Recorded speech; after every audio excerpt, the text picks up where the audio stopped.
White house में war, Trump और Zelensky में गाली गलौज। चीख चिल्लाहट का हाई वोल्टेज ड्रामा शांति की मीटिंग बनी सियासत का अखाड़ा। नमस्कार, मैं हूं इशिका त्यागी और आप देख रहे हैं इंडिया डेली का डिजिटल प्लेटफॉर्म और मैं हूं आपके साथ तान्या त्यागी।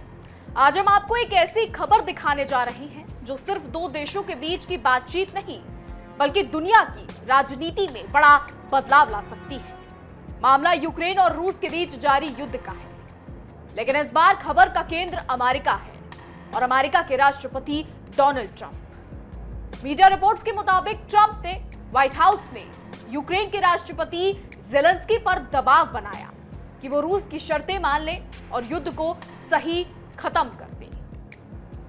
कहा जा रहा है कि इस मुलाकात में ऐसा माहौल बन गया था कि दोनों नेताओं के बीच जोर जोर से बहस, चीखने चिल्लाने और यहां तक कि गाली गलौज तक की नौबत आ गई थी। ये सिर्फ एक कूटनीतिक बैठक नहीं रही, ये उस मोड़ पर पहुंच गई है जहां दो राष्ट्रीय अध्यक्ष आपसी सम्मान की सीमाएं पार कर बैठे। जी हाँ, बिल्कुल सही कहा। लेकिन रिपोर्ट्स के अनुसार ट्रंप ने इस बैठक में जेलेंस्की को खुलेआम चेतावनी दे दी है कि रूस अब पीछे हटने को तैयार नहीं है। उन्होंने साफ कहा कि पुतिन का कहना है कि अगर यूक्रेन ने इस बार उनकी शर्तें नहीं मानी तो वो पूरे देश को तबाह कर देंगे।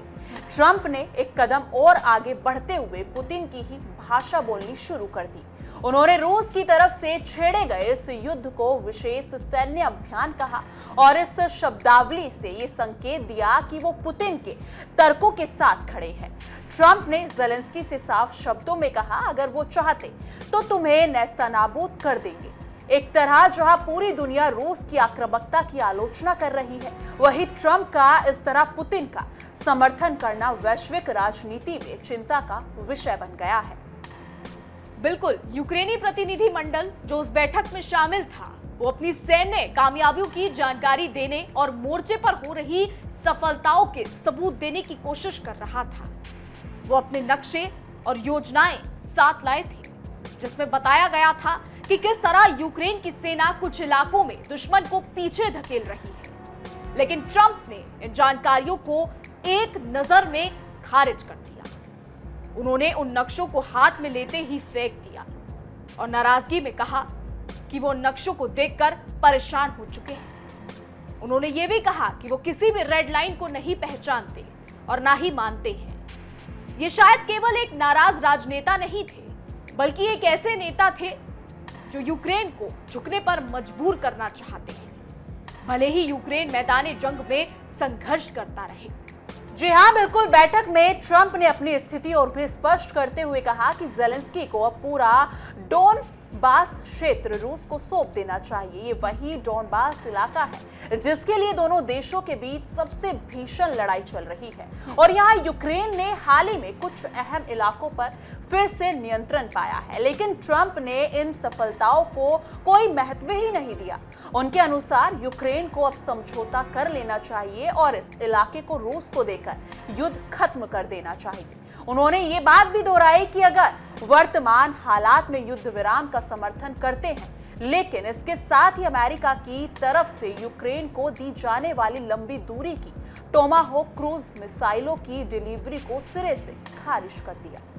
बिल्कुल, और अब सवाल ये उठता है कि आखिर ट्रंप का रुख इतना एक तरफा क्यों हो गया है? क्या ट्रंप सिर्फ युद्ध को खत्म करने की कोशिश कर रहे हैं या फिर उनकी मंशा कुछ और है?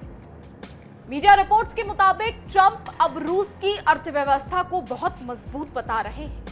ये वही ट्रंप है जो पहले बार बार दावा करते थे कि पुतिन की सरकार, जी हां, व्लादिमीर पुतिन की सरकार आर्थिक तौर पर बिखर चुकी है और रूस की अर्थव्यवस्था ढहने की कगार पर है।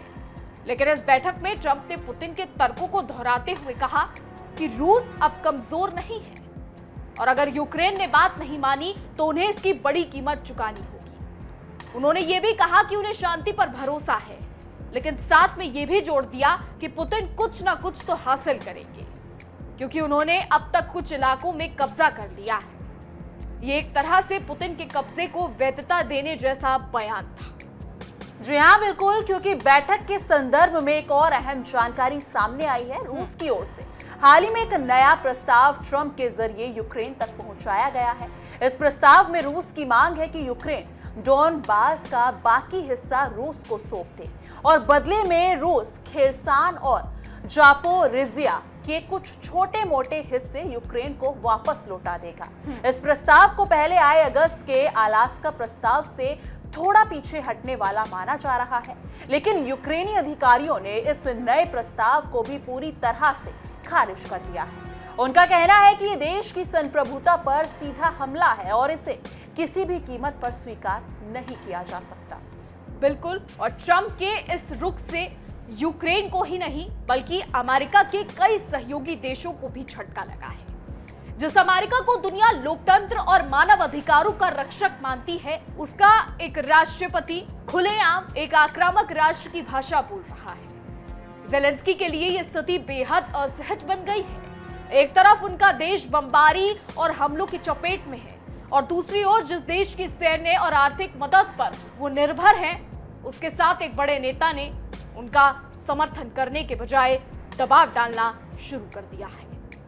इस तरह की स्थिति न केवल यूक्रेन की रणनीति को प्रभावित कर सकती है, बल्कि ये पूरी दुनिया को ये सोचने पर मजबूर करती है कि आने वाले समय में अमेरिका की विदेश नीति का चेहरा कैसा होगा, खासकर अगर ट्रंप दोबारा सत्ता में आते हैं।